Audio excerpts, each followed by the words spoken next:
Would Provost Gingrich and Grand Marshal please escort John Reardon to the lectern, please?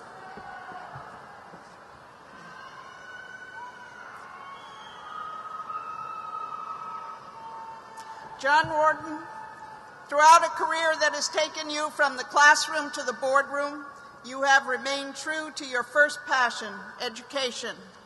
After earning a bachelor's degree from Montclair State and a master's degree from Laval University in Quebec, you taught French and Spanish in elementary and secondary schools and at the State University of New York at Cortland. You became a consultant for McGraw-Hill Book Company and a developer of standardized tests at the Educational Testing Service. Later, as a program development manager and subsequently senior executive and member of the board of directors of Houghton Mifflin Company, you oversaw all the company's educational publishing activities. You served as the executive vice president of the International Council of Shopping Centers from 1986 to 1995, as president and chief executive officer from 1995 to 2001, and as vice chairman till 2003. The International Council developed many programs for professionals during your tenure, and the John T. Reardon School of Professional Development and the John T. Reardon Professional Education Scholarship are named in your honor. You have long demonstrated a deep appreciation of the value of higher education and have been a generous benefactor of your alma mater. In recognition of your contributions to and support of education, Montclair State University proudly bestows upon you, John Reardon, the degree of Doctor of Humane Letters honoris causa. Mr. Kennedy, as president of Montclair State University, on behalf of its faculty, I am proud to present John T. Reardon for the degree of Doctor of Humane Letters honoris causa. Thank you, President Cole. By virtue of the authority vested in me by the State of New Jersey and the Board of Trustees of Montclair State University, and upon the recommendation of the President and faculty, I confer upon you the degree of Doctor of Letters honoris causa, with the rights, duties, privileges, and immunities thereto appertaining, of which this diploma is the written witness. Congratulations.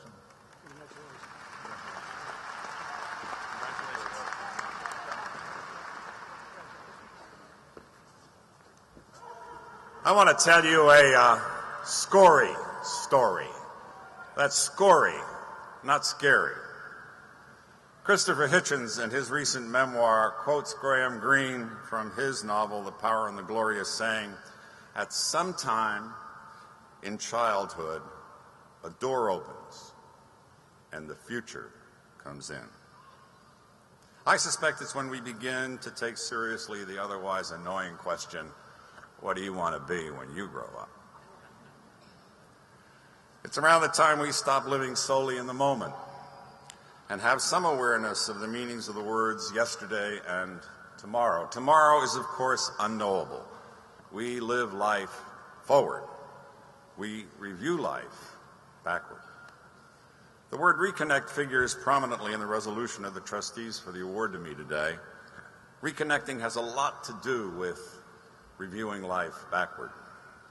The specific reference is to the efforts several graduates undertook to reconnect ourselves and others to Montclair State and the university itself to a part of its history that was a bit too dim in memory, in our opinion. Reconnecting of this sort involves both careful plans and, at times, a bit of serendipity. First, the serendipity. At a reception here on campus last September, a man leaning heavily on a cane approached me and asked, somewhat quaintly, I thought, if I had been his pupil in the early 50s in Belleville High School. Recognizing him and taken somewhat aback that he remembered me, I said, "Yes, Mr. Chara," at which point he asked how my father was, almost instantly waving his free hand in front of his face as if to chase away a cobweb in recognition of what the answer to that question had to be. given the passage of time. It was he who first alerted me to Montclair and to the possibility of being admitted. My father, his friend, was the red-headed Belleville High School janitor. Thanks to careful planning, together with Mr. Chara, we were about 50 people at a reception, some from as far back as the class of 1941, gathered to celebrate a successful fundraiser to name a seminar room over the entranceway to Finley when construction is completed next year for Teresa de Escoriaza. Let me say that name one more time. Teresa de Escoriaza, who taught Spanish at Montclair from 1929 to 1959, the year I was graduated. Spanish and a whole lot more. Known to us fondly then and ever since as Scory, she knew who we were on arrival. Some of us children and grandchildren of recent immigrants. Some of them refugees, as was she, from the vile totalitarian governments of Europe of the time. Many of us, the first in our families to go to college, and a number of us, like me, only able to do that thanks to full scholarships granted in exchange for promises to teach a number of years in the state. She knew all of this about us, as did others on the faculty and staff, but she knew something more, something most of us did not. She knew who and what we could become, and did, in part thanks to her. Superior teachers and department heads, that was a given. College and university professors, government officials, journal and textbooks authors, editors, and publishing executives. Indeed, in the 60s and the 70s, the heads of the foreign language units of virtually every single U.S. publisher of textbooks, and the authors of much of what they were publishing were Montclair grads of the Scory era. I was one. Last September, we came here with our Scory stories, not mere nostalgia, but rather solid examples of how our lives had changed for the better because of Scory. We recalled her dignity, strength of character, standards of excellence, civility, vast culture, the intensity of her efforts to involve us in things far beyond, and in some cases, far more important than her classroom. We gave testimony to the simple fact that we had become much more than Scory's pupils.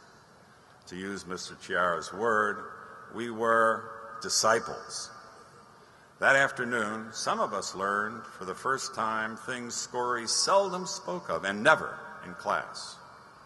That she had been a battlefield reporter in the wars of Spain and North Africa. In that time, something unheard of for a woman.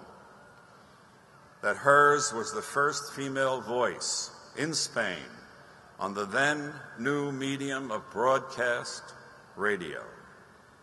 Imagine the then new medium of broadcast radio. That as a correspondent writing from New York for major newspapers, she had at first to sign her pieces with a man's name in order to ensure publication back home in Spain. We did know from class that she was friend and confidant of many of the world-renowned Spanish intellectuals, writers, and artists of the day, and about whom we would learn things from her the study of their works alone would seldom have revealed. Reconnecting is something more than just staying in touch. Most of you here today are very much living in the life forward mode. Some of us are more in the reviewing it backward phase. There are modern-day Scorys here today with whom you will want to reconnect and should in time. You yourself, no matter what career path you eventually follow, may in turn become a Scory for others. When connections appear to weaken, when memories fade a bit, I hope you'll make every effort to reconnect, and that when you do, it will include reconnecting with Montclair. Me basta con siglos, was one of Scory's most quoted sayings. It meant for her, just get the century right, and everything else will fall into place. It's very rewarding to have tried to follow that advice, and even more than half a century after her death, to get it right by getting Montclair and Scory back together again. Now comes your turn to live life forward, your century. Listen to Scory. Please get it right. I have no doubt you can do a better job than we have been doing with it so far. Get it right, and everything surely will fall into place. And that's my Scory story.